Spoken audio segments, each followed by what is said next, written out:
کہ ان بے گناہ فلسطینیوں کے ہاتھ پہلے بھی امریکہ کے ہاتھ اس پہ ان کے خون پہ رنگے تھے، اور اب جو نئی شہادتیں ہو رہی ہے، تازہ شہادتیں ہو رہی ہے، اس کی براہ راست ذمہ داری جو ہے وہ امریکہ پہ عائد ہوتی ہے۔ اسرائیل دوسرے نمبر پہ آتا ہے، اور انہوں نے یہ بھی اس کے بیان کا اہم حصہ تھا کہ حماس اور غزہ کے لوگوں کی استقامت اور صبر کو سلام، اور بالکل واقعی ایسے ہی ہے۔ یہ استقامت ہر کسی کی بس کی بات نہیں ہے۔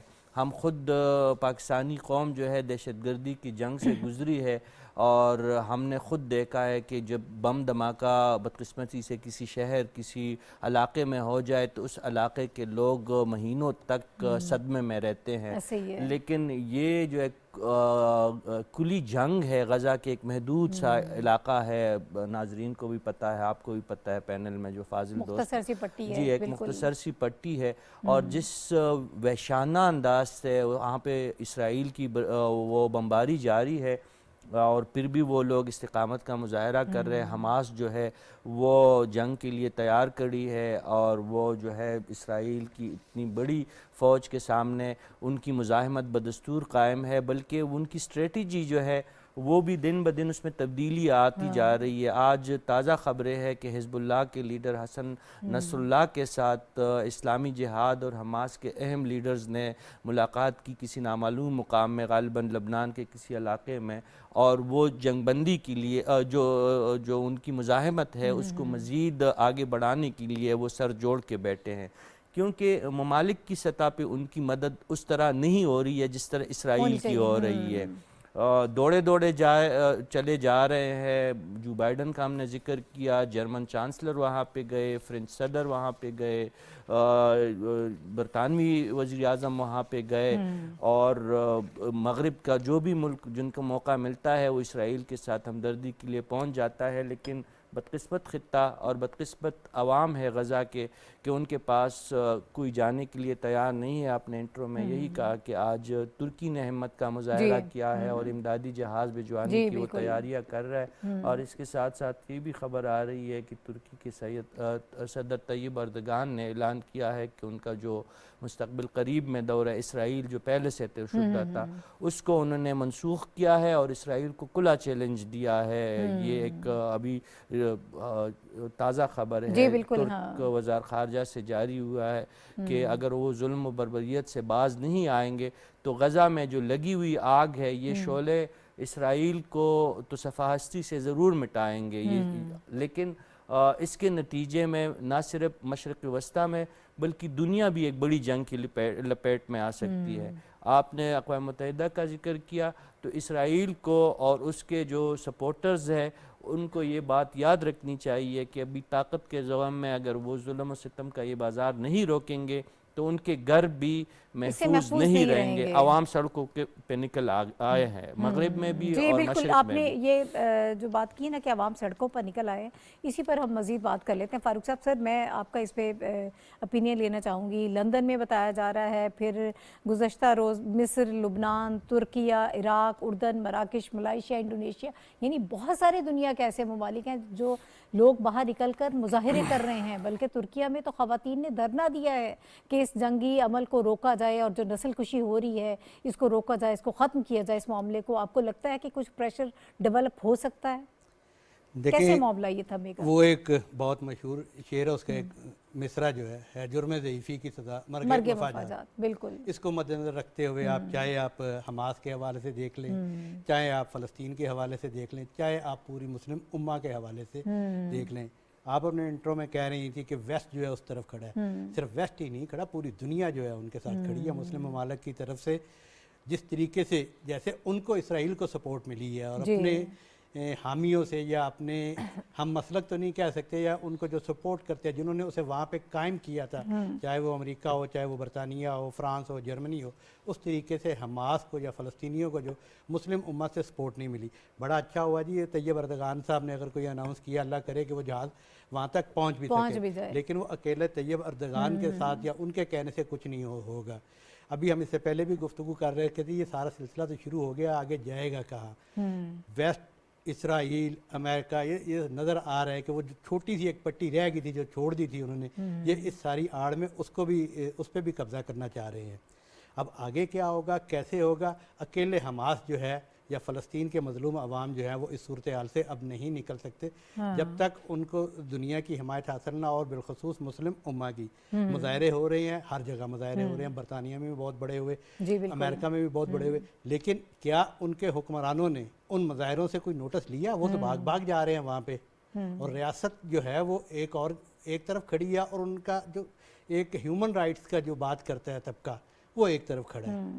بالکل ایسے ہی یہ صورتحال ہے. جب تک مسلم ورلڈ جو ہے کوئی بڑا قدم نہیں اٹھاتی، میں یہ نہیں کہہ رہا کہ وہ مسلم ورلڈ جو ہے وہ جنگ کا اناؤنسمنٹ کر دے، لیکن جس طرح طیب اردغان نے اپنا دورہ ملتوی کیا، اور جن ریاستوں نے اسرائیل کے ساتھ اپنے تعلقات قائم کیے تھے، سفارتی تعلقات، تو کم از کم وہ عارضی طور پہ اسے معطل کر دیں.